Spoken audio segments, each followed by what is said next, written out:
Going on, Jerome's beautiful Tuesday. Birds are chirping and stuff, and it's time for another Vikings news dump. So first off, the fundraiser, the walkathon for both kids. Thank you, thank you, thank you. Jerome's Margaret got fifth overall in her school. Rocco got number two overall in his school, as well as first in his grade. So crushed it. They hit all of the incentive levels. They got like stickers and stuff, right? But Rocco got to silly string his teacher, and also Margaret's principal has to sleep on the roof. Some of that. Hoping it's cold. Nah, she's fine. Anyways, but again, thank you, Jerome's, for paying it forward. Absolutely crushing it yet again. Let's do this damn thing. Also, I want to know who beat both of them. Wonder if their parents have a show as well. Nah, anyways, but so last night, Chiefs do it again. Where I don't know. I feel like the thoughts of the Chiefs' demise were greatly exaggerated.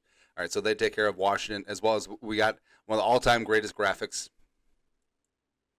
Apparently short. Who knew?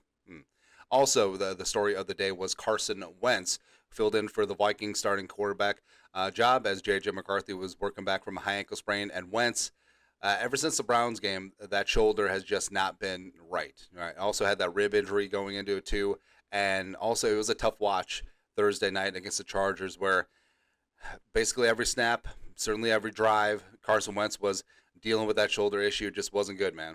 Right. And we got news.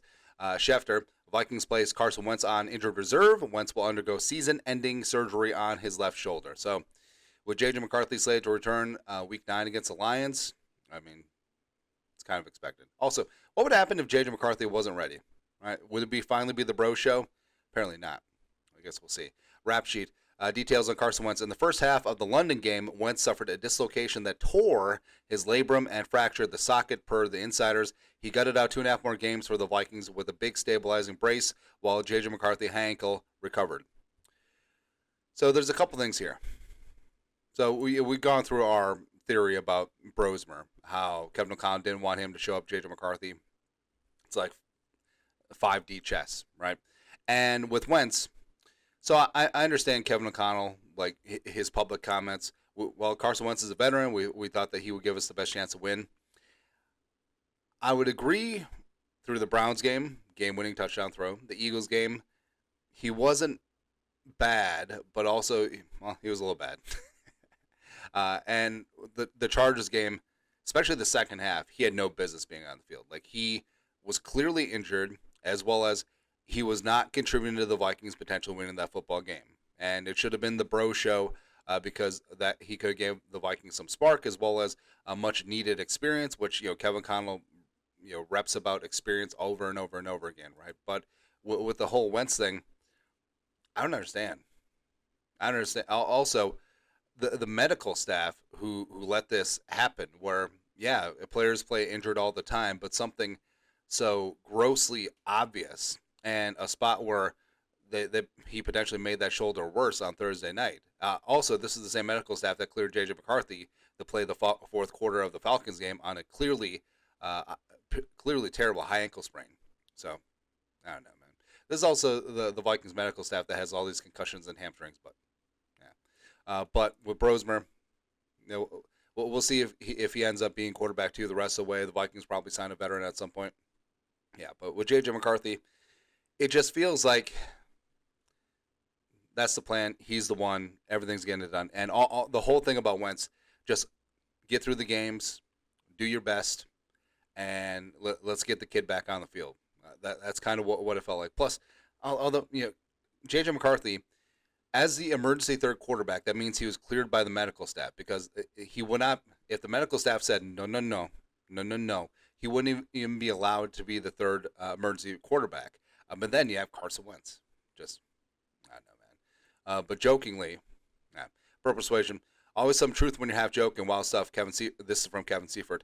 A person with knowledge of the Vikings thinking half joked that O'Connell left Wentz in last Thursday's game because Brosmer, who had a strong training camp in preseason, might prove a better short-term option than McCarthy. With Wentz done for the season, now is the time to find out who, if anyone, the Vikings can move forward with at quarterback. So maybe this is the Trey Lance, Jimmy Garoppolo, and Brock Purdy situation, where McCarthy is Trey Lance, Jimmy Garoppolo is Carson Wentz, and then Bro Show is Purdy.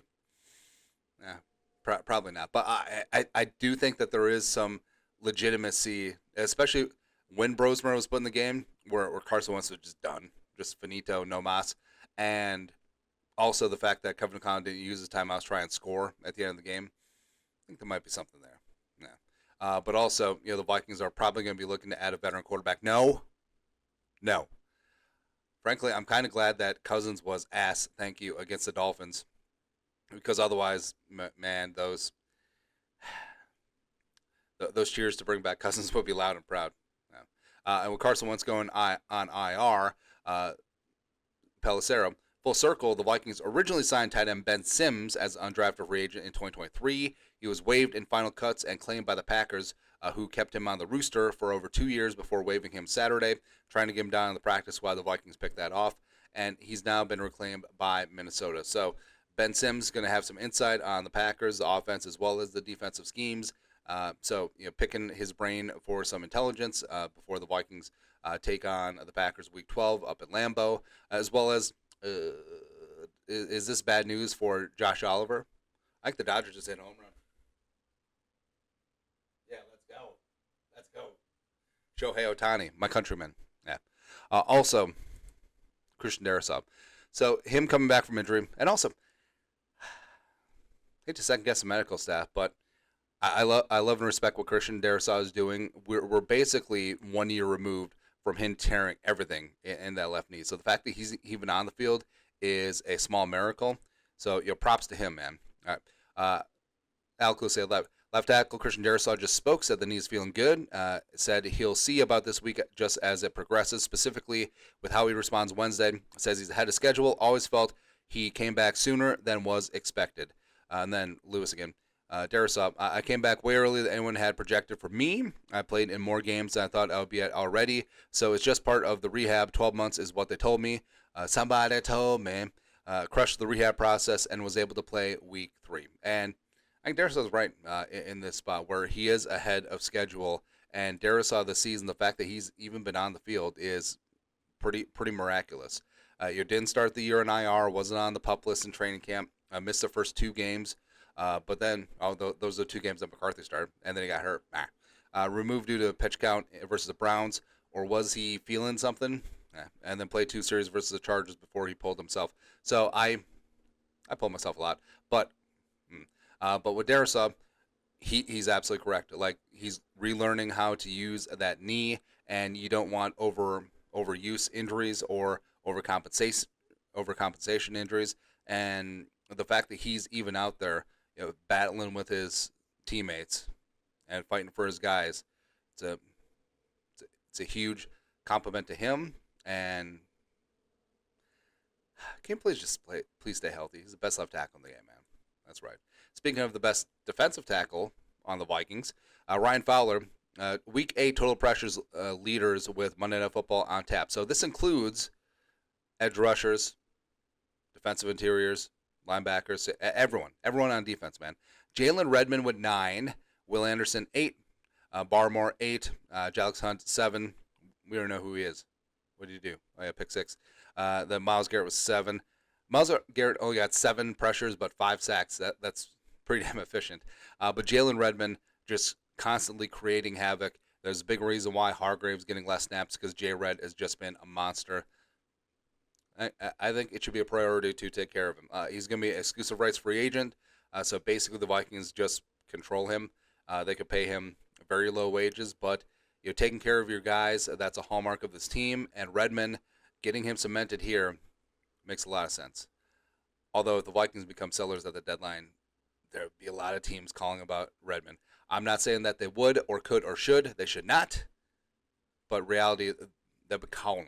Yeah. And lastly, so I know that some Vikings fans are pissing and moaning. It's like, oh, J.J. McCarthy returning against the Lions on the road. That's going to be tough.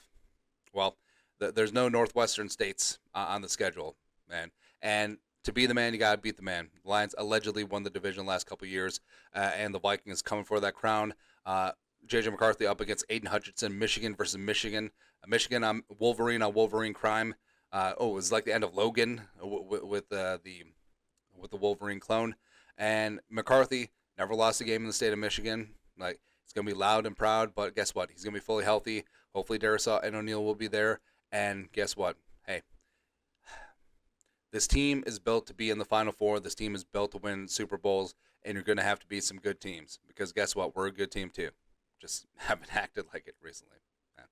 Anyways, that's it. Wednesday news dump for Tuesday news dump. You know what to do. Skull production value.